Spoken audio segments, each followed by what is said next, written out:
Ji, good morning everyone, welcome back to our channel. हमारे channel का नाम है फाइंड योरसेल्फ। कैसे हैं आप लोग, कैसे जा रहे हैं आप लोगों के दिन? तो यहाँ पे हुई है रेगुलर सी मॉर्निंग और ऑफ कोर्स अभी स्कूल डेज चल रहे हैं, इसलिए दोनों बच्चों को अच्छे से तैयार कर रही हूँ। यहाँ पे दोनों बच्चे सुबह सुबह काफ़ी ज़्यादा क्रैंकी हो रखे होते हैं, इसलिए मैं कोशिश ये करती हूँ कि दोनों के साथ बात करती रहूँ और प्यारी प्यारी सी चीज़ें पूछती रहूँ, जैसे कि रात को कौन सा ड्रीम देखा और मम्मा पापा के साथ आज कहाँ जाना है, वीकेंड में क्या प्लान्स हैं और इस तरह की बातें, और स्कूल में क्या चल रहा है, school life is the best, इस तरह की बातें करते हुए बच्चों के साथ उनका मूड रिफ़्रेश करती रहती हूँ। तो चलिए पहले बच्चों को यहाँ पे तैयार कर देती हूँ, थोड़ी देर में आप लोगों को फिर से कैचअप करती हूँ।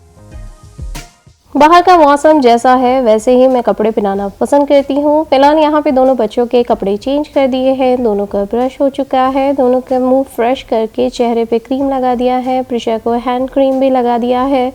साथ में आदि के जो कल हेयर कटिंग हुई थी उसकी वजह से काफ़ी ज़्यादा आसानी हो गई है और आदि आजकल खुद से तैयार होने की कोशिश करता है। ऑफ कोर्स अब बच्चे जैसे जैसे बड़े होते जा रहे हैं उनकी खुद की भी कुछ ना कुछ एक्टिविटी चलती जा रही है, खुद की भी बहुत सारी चीज़ें ऐसी हैं जो वो खुद की रूटीन्स बनाते जा रहे हैं। तो डेफिनेटली तो मैं आदि जब अपने हिसाब से तैयार होने की कोशिश करता है तो मैं ज़्यादा उसे रोका टोकी नहीं करती हूँ, क्योंकि मुझे अच्छे से पता है कि वो एक तो फेस क्रीम तो लगाएगा, साथ में हेयर भी सेटअप करेगा इसीलिए, और उसके दोनों के बच्चों के बाल बहुत ही सॉफ्टी से हैं, इसीलिए मैं एक बार का तेल लगा देती हूँ और दोनों के बालों में अच्छे से मसाज कर देती हूँ जब वो नहाने के लिए जाते हैं दोपहर को स्कूल से आने के बाद। यहाँ पे आदि अच्छे से तैयार हो गया है और मुझे हग कर रहा है। ऑफ कोर्स अगर बच्चे भूल जाते हैं तो ये मेरा काम बनता है कि मैं बच्चों से अपना हगी ले लूँ। ऑफ कोर्स और बच्चों को बहुत अच्छा लगता है सीरियसली। तो यहाँ पे फिलहाल मैंने आदि का हग ले लिया है। अभी प्रिशा को भी बोलती जा रही हूँ कि सीधे खड़े हो जाना। प्रिशा इतनी ज़्यादा शेकी हो जाती है चोटी बनवाते वक्त, उसकी 2 से 3 बार तो मुझे चोटी बनानी पड़ती है, कभी टेढ़ी बनती है, कभी इधर उधर बन जाती है, फिर उसमें से बाल निकल जाते हैं, कभी इधर के बाल छूटते हैं, कभी उधर के बाल छूटते हैं और कितनी बार तो मांग ही टेढ़ी हो जाती है। तो मैं कितनी बार प्रिशा को बोलती रहती हूँ कि प्लीज़ सीधे खड़े हो जा, लेकिन नहीं, प्रिशा तो प्रिशा है, प्रिशा कहाँ सुनने वाली है। खड़े होके भी इतनी डांसिंग करेगी, गाना गाएगी और इतनी शेकी और इतनी ज़्यादा हिलती डुलती रहती ना, मैं बहुत बार उसको समझाती हूँ कि ऐसे मत कर, पर कहाँ सुनने वाली है वो सीरियसली। पर यही बच्चों की क्यूट सी हरकतें हैं जो उसे स्कूल जाएंगे तो बच्चे याद करेंगे कि मम्मा हमें कैसे डांट रही थी बार बार चोटी बनवाने के लिए, और जब मैं ये स्कूल जाती है तब मैं याद करती रहती हूँ कि प्रिशा सुबह के टाइम पे कितनी ज़्यादा मस्ती कर रही थी, कितनी ज़्यादा शेकी हो जाती है कि मुझे इतना हार्ड टाइम दे दी है। तो चलिए यहाँ पे किचन में आ गई हूँ, प्रिशा ने भी मुझे हक कर दिया, किचन में आई हूँ। किचन में आके मैंने एक साइड पे चाय चढ़ा दी है और दूसरी मल्टीटास्किंग चल रहा है, दूसरी जगह पे मैंने बच्चों के दूध चढ़ा दिए हैं। एक हाथ से लंच उनके स्नैक टाइमिंग की तैयारी करूँगी, एक हाथ से उनकी स्कूल की वाटर बॉटल्स भरूंगी। साथ में मैं यहाँ पे दिखा रही हूँ आप लोगों को कि मैंने जो इडली सांभर के लिए जो कल रात को चावल और उड़द दाल वगैरह सब भिगो के रखी थी वो कितने अच्छे से गल गई है। गलने के बाद वो काफ़ी अच्छे से हाथ से ही टूट रहे थे, मतलब ज़ोर से दम लगा के भी अगर उन्हें तोड़ा जाए तो वो टूट जाती थी, तो यानी बहुत अच्छे से गल चुकी हैं। बस अभी बच्चे स्कूल जाएंगे और आज मैं जल्दी तैयार हो गई हूँ क्योंकि आज जो है मुझे जाना है डॉक्टर्स ऑफिस। तो आज मेरा डॉक्टर अपॉइंटमेंट है। जैसे कि मैंने आप लोगों को पहले भी बहुत ही बारी बताया है कि डॉक्टर अपॉइंटमेंट बहुत ज़्यादा इम्पॉर्टेंट होता है। जब भी आपको मिले सारे काम एक तरफ और डॉक्टर अपॉइंटमेंट एक तरफ। तो यहाँ पे बच्चों का दूध भी तैयार हो गया है, साथ में चाय भी रेडी हो गई है। बच्चों को एक हाथ से दूध दूंगी और हम लोग हमारी चाय पियेंगे। और आज मेरा ब्लड वर्क भी होने वाला है, तो ब्लड वर्क के लिए आज मुझे फास्टिंग करके जाना है ऑफ कोर्स, क्योंकि ब्लड वर्क फास्टिंग वाला जो होता है वो डिफरेंट होता है और जो रेगुलर ब्लड वर्क होता है वो डिफरेंट होता है। तो चलिए यहाँ पे दोनों बच्चों को अच्छे से तैयार कर दिया है, बहुत ही हार्ड एंड फास्ट में। इनफैक्ट आज मैं जिस तरीके से फटाफट जल्दी तैयार हो गई नहा धो के, तो इनफैक्ट बच्चे भी मुझसे पूछ रहे mama are you going somewhere, तो मैंने उन दोनों को बोला कि yes I have to drop you guys to the school and then I have to run quickly to my doctor appointment. तो बच्चे मुझे बोल रहे थे good luck mama, all the best, और वो आपका ब्लड वर्क लेंगे क्या, oh it's gonna hurt, get the candy. Prisha तो मुझे इस तरीके से बोलती जा रही थी और आदि मुझे गुड लक कर रहा था। ओह माय गॉड, दोनों बच्चे इतने क्यूट, दोनों बच्चे अपने मम्मा पापा से बहुत ज़्यादा प्यार करते हैं। फ़िलहाल अभी दोनों बच्चों को स्कूल में छोड़ दिया है और बिल्कुल हार्ड एंड फास्ट में मैं पहुंच गई हूं अपने क्लिनिक की तरफ। तो चलिए क्लिनिक का काम हो जाए, उसके बाद आप लोगों को फिर से कैचअप करती हूँ। Alrighty,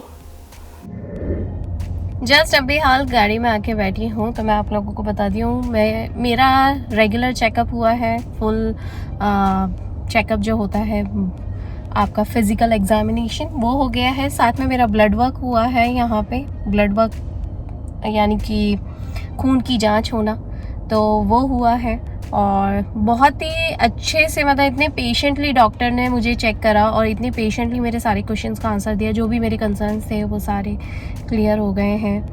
and let's see. और अभी ब्लड वर्क हुआ है। ब्लड वर्क होने के बाद 1 हफ़्ता लगेगा, उन्होंने बोला 1 हफ़्ता दो, ताकि ब्लड आपका जाता है लैब में, फिर वहाँ से टेस्टिंग होके आता है, फिर वो आपको कॉल करते हैं अगर कुछ कंसर्न्स होते हैं तो उससे रिलेटेड। तो वो हो गया है। तो आज का ये जो दिन था ये काफ़ी ज़्यादा प्रोडक्टिव वाला। मैं सुबह से बहुत ज़्यादा बिजी थी, जैसे कि मैंने अभी आप लोगों को क्लिप में बताया। जैसे तैसे फटाफट मैनेज करके बिल्कुल और ऑन टाइम थी मैं यहाँ पे, क्योंकि मैंने आप लोगों को पहले भी बताया है कि डॉक्टर अपॉइंटमेंट जो होता है ना वो कोई भी मिस नहीं करना चाहता है। और कोशिश ये करें कोई मिस ना करे, अपने मन से भी ना करे, और ऐसे भी कैंसिल होता हो तो भी जहाँ आपको जाना है वहाँ पे उन लोगों को भी बताएं कि मेरा डॉक्टर अपॉइंटमेंट इतनी आसानी से नहीं मिलता है। और जो रूटीन चेकअप्स होते हैं या ईयरली बेसिस रूटीन चेकअप होते हैं जो कि आपके इंश्योरेंस में कवर्ड होते हैं, इन सब में बहुत ज़्यादा टाइम जाता है और इन सब में बहुत बहुत मुश्किलों से आता है, क्योंकि इंश्योरेंस का पैसा आप जैसे तैसे भर ही रहे हो।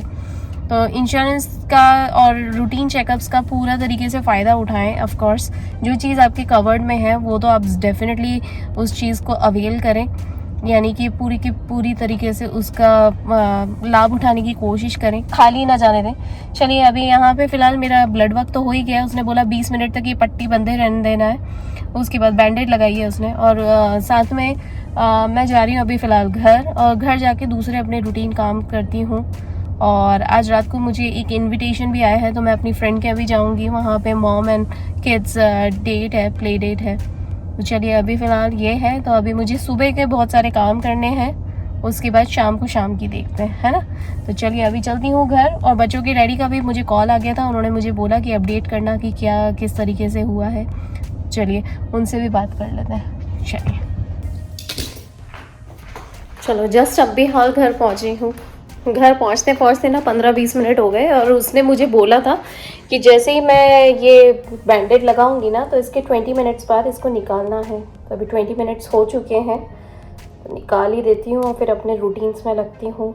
इडली का घोल तैयार करना है मुझे, साथ में सोच रही हूँ कि दाल भी भिगो दूँ। अब दाल कौन सी है वो भी आप लोगों को बताती हूँ। ओह ये बैंडेड निकल गई, ये वाली ब्लड भी आया हुआ है।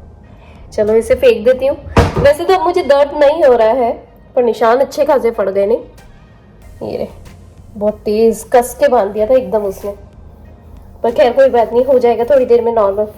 चलो एक बार ये नॉर्मल हो जाता है उसके बाद इडली सांभर के लिए, इडली डोसा का जो बैटर है वो मुझे तैयार करना है, तो उसकी तैयारी कर देती हूँ। वो जैसे कि मैंने आप लोगों को सुबह दिखाया था भिगो के रखा हुआ है, और रात भर में अच्छा वो हो गया, मतलब फूल गया, नरम सा पड़ गया है। और साथ में मैंने उसके अंदर नमक डाल दिया था, तो नमक से ना बहुत जल्दी गल जाता है। और अभी उसको पीस के रख देती हूँ। धूप बहुत अच्छी निकल रही है, कड़क एकदम टेम्परेचर होता जा रहा है, तो उसे पीस देते हैं। चलो, और फिर साथ में मुझे दाल भिगोनी है। अब दाल काहे की भिगोनी है, जब भिगोऊंगी तो आप लोगों को बताती हूँ।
वाली धूप आ रही है यहाँ पे ना, मेरा इडली का जो होल है, इडली का बैटर ना मस्त वाला फूल जाएगा, पता है। इसको बिल्कुल धूप में रख देती हूँ। लास्ट टाइम तो इतना सारा फूल गया था, इतना सा कटोरा है, देखो इतना सा कटोरा, इतना सारा फूल गया, मतलब डबल हो गया था। और इतनी अच्छी इडलियां बनी थी ना, मजा आ गया था। आज भी यही करूँगी, पर मैं सोच रही हूँ इस बार इडली बनाऊँ कि नहीं बनाऊँ। उत्तपम खाने का बड़ा मन कर रहा है, पर ठीक है कोई बात नहीं, देखते हैं जो बन जाए।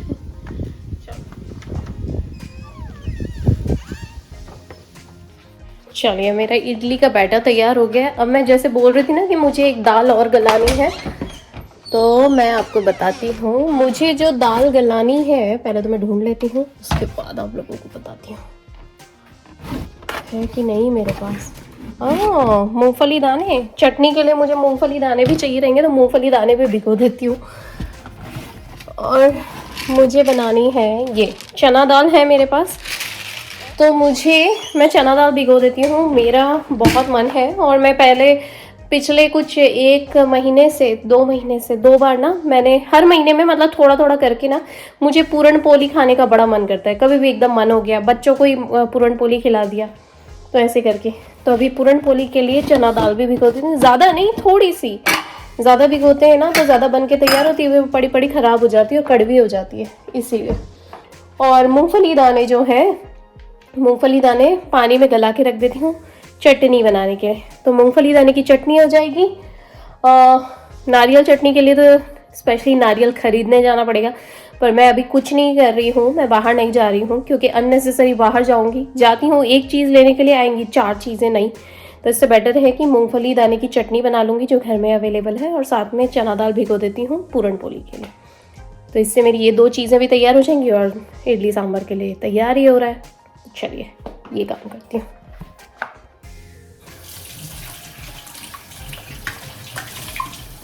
चलिए बैटर तैयार हो गया, दाल भिगो दी, मूंगफली दाने भिगो दिए, और तुअर की दाल भी भिगो दी। तो सारा काम हो चुका है। तुअर की दाल ना थोड़ी सी भिगोई है, क्योंकि मैं बोल रही हूँ ना, मेरा उत्तपम खाने का मन कर रहा है। और उत्तपम ऐसा है कि बच्चों को अगर सांभर नहीं भी खिलाऊं, या बच्चे भी अगर, बच्चों के डैडी, इनफैक्ट हम लोग अगर उत्तपम खाएंगे तो फिर वो भी बोलेंगे कि मुझे भी उत्तपम खाना है, इसलिए मैंने कम क्वांटिटी में भिगोई है तुअर दाल। सोचा चलो यहाँ पे बर्तन हो गए हैं, ब्रेकफास्ट कर लेती हूँ। सच्ची में सिंक के बर्तन और वॉशिंग मशीन के कपड़े कभी ख़त्म नहीं होते हैं, इतने सारे निकलते ही रहते हैं बेहिसाब। इसका कोई हिसाब ही नहीं है, सीरियसली है।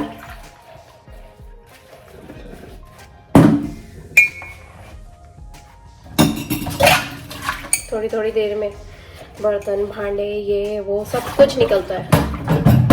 तो पता है मैंने ना अभी कुछ चीज़ें ऑर्डर करी हैं ऑनलाइन अमेज़ॉन से। जब वो एक बार आ जाएगी ना, तो आप लोगों के साथ शेयर ज़रूर करूँगी और आप लोगों को बताऊँगी कि मैंने क्या ऑर्डर करा।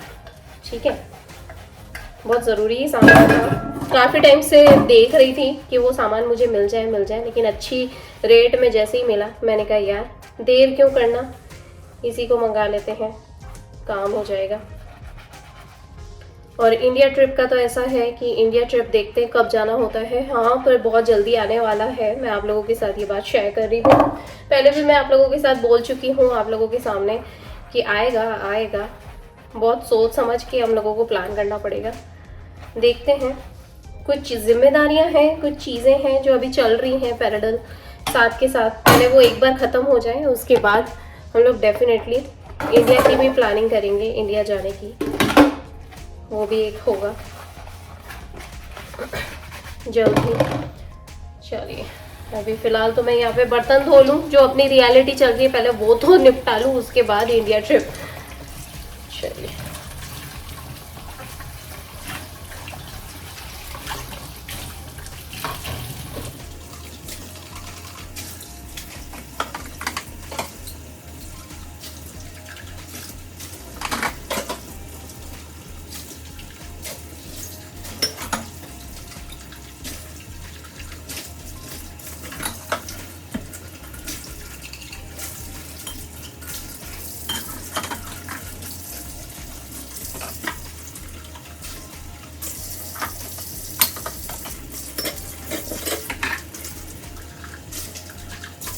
यहाँ पे चना दाल भी भिगो दी है, इसे भिगो के रख दी है। इसके ऊपर ढक्कन लगा देती हूँ और साथ में यहाँ पे मूंगफली दाने भी भिगो दिए हैं। ये मूंगफली दाने अभी काफ़ी फूल गए हैं, है ना, काफ़ी फूल गए हैं। पानी डालते ही फूल गया ऑटोमेटिकली, सिर्फ 10 मिनट में यार, बहुत जल्दी फूल गए हैं। चलो इनको थोड़े से देर और फूलने देती हूँ, जब तक दूसरा काम करती हूँ। आई थिंक सो डोरबेल बजी है। ओहो, जैसे कि मैंने अभी आप लोगों को बताया कि डोरबेल बजी थी जब मैं दाल और मूंगफली दाने चेक कर रही थी। तो मैं आप लोगों को बता दूं, वैसे तो मैं सच्ची में ये क्वेश्चन पूछना चाहूँगी कि आप लोगों को मेरे चेहरे से ही लग रहा होगा ना कि मैं काफ़ी खुश खुश सी दिख रही हूँ, क्योंकि मैं ना बहुत टाइम से ये चीज़ ढूंढ रही थी और मुझे ये चीज़ ना इंडियन स्टोर में तो बिल्कुल भी मिलने से रही। और दूसरा, अभी इंडिया जा नहीं रहे हैं तो क्या चीज़ कहाँ से मंगाऊँ, क्या करूँ, कुछ समझ नहीं आ रहा था और मैं यूज़ ले नहीं सकती हूँ। इसीलिए तो मैंने क्या सोचा ना, मैंने अमेज़ॉन पे सर्च करा। तो अमेज़ॉन पे जब सर्च करा तो मुझे बहुत ही प्यारी सी डील मिल गई यार। पहले तो मैं आप लोगों को दिखा देती हूँ कि ये क्या है। चलिए, 1 2 एंड 3, यानी कि ये स्टैकेबल है। स्टैकेबल पे कैसे हैं देखो, मैं दिखा देती हूँ। सबसे बड़ा 2.5 लीटर का, फिर 2 लीटर का और ये 1.5 लीटर का। यू वोंट बिलीव, ये पता क्या है, ये है केसरोल। हाँ चलो मैं दिखाती हूँ। सबसे बड़ा तो खोलने की जरूरत ही नहीं है, 2 लीटर वाला खुल गया है, मैंने खोल दिया। एक्चुअली मुझे चेक करने का बड़ा मन कर रहा था, मैं रह नहीं सकती हूँ बिना खोले बिना चेक करे। मैं इसे खोल के दिखाती हूँ, इतना प्यारा सा है ना। ये देखो, इसके अंदर ही थैलियां भर दी, ये रहा, है ना मस्त वाला केसरोल। इतना स्ट्रॉन्ग है, इतना लाइट वेट है ये यार। लाइट वेट, ना ज्यादा लाइट ना ज्यादा भारी, मतलब मीडियम साइज, मीडियम हैवीनेस होती है ना, बस वही। और ये ऐसा है कि इसको साथ में ऐसे कैरी कर सकते हैं। कैन यू बिलीव दैट, मतलब मुझे ना पता है केसरोल चाहिए तो था, लेकिन केसरोल के साथ साथ ऐसे हैंडल भी आएगा ये मुझे नहीं पता था। ये इतना प्यारा, इतना क्यूट सा है। इसके अंदर चावल रख लो थोड़े से बना के, इसके अंदर ना थोड़े से जो लेमन राइस बनते हैं वो रख लो, पुलाव रख लो थोड़ा सा, फिर गट्टू समोसे होते हैं वो रख लो, साथ में पूड़ियाँ रख लो, किसी भी तरीके से, मतलब किसी भी तरीके का स्नैक वगैरह रख सकते हैं। इतना प्यारा है ना, क्यूट सा, मुझे बहुत अच्छा लगा। सेम टू सेम ये एक ऐसा है और इसके साथ साथ ये दूसरा वाला है जो 2 लीटर का है। तो ये भी बहुत प्यारा सा है। इसका लिंक मैं नीचे डिस्क्रिप्शन बॉक्स में डाल दूंगी, आप वहां से जरूर चेकआउट करना अगर आप लोगों को भी चाहिए तो। जिस प्राइस में मैंने खरीदा उसी प्राइस में मैं आप लोगों को लिंक दे दूंगी। तो ये बहुत प्यारा सा है और इतना स्ट्रांग है ना यार, पता है बिल्कुल हिल नहीं रहा है। यू नो कि मोस्टली ऐसे होते हैं केसरोल, मैंने देखा है जो ट्रैवलिंग के दौरान ना ऐसे खटखट खटखट आवाज आने लगती है, ऐसे हल्का सा बजाओ ना तो अंदर ऐसे छोटे छोटे से थर्माकोल बॉल्स होते हैं ना, वो हिलते रहते हैं, पता पड़ता है, घुंघरू टाइप। पर ये इतना प्यारा है यार, इतना स्ट्रांग सा, इतना अच्छा लग रहा है ना, इसको दबाने से भी पता पड़ रहा है ऐसा लूला या पतला सा पतरा नहीं है, बहुत अच्छा है। जैसे ये है सेम टू सेम, ये इतना क्यूट साइज के साथ हैंडल्स हैं और इतने प्यारे हैं ना यार, ये मैं सीरियसली बता रही हूँ। कहीं पे भी जाना हो ना, फटाक से ऊपर से कैरी करूँ, हाथ से नीचे से पकड़ने की जरूरत ही नहीं। इतना प्यारा है, इसके नीचे भी लिखा हुआ है मेड इन इंडिया, इतना प्यारा, आई जस्ट लव इट। तो मैंने सोचा आप लोगों के साथ शेयर करती हूँ। अभी मैं आप लोगों को बोल रही थी कि मैंने कुछ सामान ऑर्डर करा है अमेजोन से, वो आ जाएगा तब बताऊंगी। बेल बजी ना तो मुझे थोड़ा डाउट तो हुआ कि आई थिंक सो वही आया होगा, वही आया होगा पर ये आई गया और मैंने सोचा चलो मैं आज आप लोगों को दिखा देती हूँ। हाँ, ये मैंने चीज़ जो बाय करी है ये मैंने आप लोगों के साथ शेयर करी है। इसके रिव्यूज़ जैसे जैसे यूज़ करती जाऊँगी वैसे वैसे आप लोगों को पता पड़ जाएगा। ये बहुत ही नया था अमेजोन पे, तो इसके कोई रेटिंग वगैरह तो नहीं है और ये कोई पेड प्रमोशन वीडियो नहीं है। ये मेरा खुद का एक्सपीरियंस है, मैंने खुद ने ही सोचा कि let's give it a try, अगर नहीं जमेगा तो मैं रिटर्न कर दूंगी। पर मैंने जब इसे खोल के देखा तो मुझे इसकी क्वालिटी बहुत अच्छी लग रही है। आई थिंक ये डेफिनेटली बहुत लॉन्ग लास्टिंग करेगा। और अभी इंडिया जाने से तो रही मैं, और मुझे चाहिए ही था। यू नो केसरोल बड़े काम में आते हैं, एक इंगेज हो तो दूसरा ले लो, दूसरा इंगेज हो तो तीसरा ले लो, और अगर ये खराब हो जाए तो कोई टेंशन ही नहीं, आपके पास स्पेयर में है ही सही। तो इसीलिए फिलहाल तो मैं सोच रही हूँ इनमें से 2 ही यूज़ करूँगी, एक रख दूंगी या फिर 2 रख दूंगी, एक यूज़ करूँगी, इस तरीके से देखते हैं। हो सकता है मेरे पास अभी जो दूसरे हैं वो ही मैं यूज़ करूँ। पिछले 6 महीने में मैंने काफ़ी सारे एक एक करके मंगा लिए, तो हो गए हैं अभी स्पेयर में, तो इतनी ज़रूरत नहीं है। पर हाँ, पूड़ियाँ रखने के लिए बहुत ज़रूरी हो जाता है, तो मुझे ऐसा लगता है बच्चे फटाक से खोल लें, फटाक से ले लें। काफ़ी अच्छा ईजी टू ओपनिंग वाला है, और बच्चों के डैडी आराम से खोल के इसमें से ले सकते हैं। छोटा सा बिल्कुल मिनी सा क्यूट सा, है ना कि नहीं। बहुत सारी प्राइस वाले मिल रहे थे, वो अच्छे नहीं लग रहे थे मुझे, पर ये इसका मुझे काफ़ी टाइम से मन हो रहा था मैं लूँ। मैंने एक्चुअली ये इंडिया में अपनी फ्रेंड के यहाँ देखा था, तो वहाँ पे तो लोकल चीज़ें मिल ही जाती हैं, तो मेरे को लगता है कि ये है तो लोकल ही, पर फिर भी काम चल गया है। चलिए इसे रखती हूँ मैं। चलिए, किचन का बहुत सारा काम हो गया, घर की सफाई हो गई, मेरा आज डॉक्टर का अपॉइंटमेंट हो गया, काफ़ी सारे काम हो गए। तो बस अभी यहाँ आके बैठी हूँ, सोच रही हूँ 5-10 मिनट अपने आप को, अपने माइंड को थोड़ा वो करती हूँ, काम डाउन करती हूँ। यहाँ पे ऐसे आंखें बंद करके लेटने का मन कर रहा था। थकावट हो जाती है बहुत ज़्यादा, सुबह सुबह जल्दी उठ गई थी इसीलिए। तो इतने सारे काम हो जाते हैं घर के, नहीं चाहते हुए भी बहुत सारे काम हो जाते हैं। गिनने करने बैठो ना तो ऐसा लगता है अरे दिन भर बीत गया, काम ही ख़त्म नहीं हो रहे, बस इसीलिए। तो चलिए गाइज, आज का ये व्लॉग मैं यहीं पे एंड करती हूँ। मिलती हूँ आप लोगों से नेक्स्ट व्लॉग में जल्दी। शाम को जाना है अपनी फ्रेंड के यहाँ, और अगर ये इडली का घोल अच्छे से फर्मेंटेट हो जाए, क्योंकि धूप में रख दिया है तो डेफिनेटली हो ही जाएगा, उसका तो कोई टेंशन ही नहीं है। तो बस फिर वो करूँगी उत्तपम वगैरह या डोसा इडली, जो भी खाने का मन करेगा वो, और चटनी बना ही लूँगी। पहले भी मैं आप लोगों के साथ इसकी रेसिपी शेयर कर चुकी हूँ, आप लोग ज़रूर से चेकआउट करिएगा। और हाँ, जो भी आइटम्स मैं यूज़ कर रही हूँ, वैलिड आइटम्स जो मैं यूज़ कर रही हूँ, उन सभी के लिंक मैं नीचे डिस्क्रिप्शन बॉक्स में डालती जा रही हूँ, वहाँ से ज़रूर से चेकआउट करिएगा। आपको ओरिजिनल प्राइस और जो ऑफ़र वाली प्राइस जो मैं यूज़ करती हूँ वही आप लोगों को मिलेगी। कुछ भी इसमें फेक नहीं है, सब कुछ रियल है और रियल लिंक्स हैं। तो चलिए गाइस, मिलती हूँ आप लोगों से नेक्स्ट व्लॉग में, यानी कि कल के व्लॉग में। कल तो वीकेंड ही लग जाएगा। चलिए, और आईडी बाय। थोड़ी देर में बच्चों को लाने का टाइम हो जाएगा, आंखें बंद करके लेटती हूँ शांति से।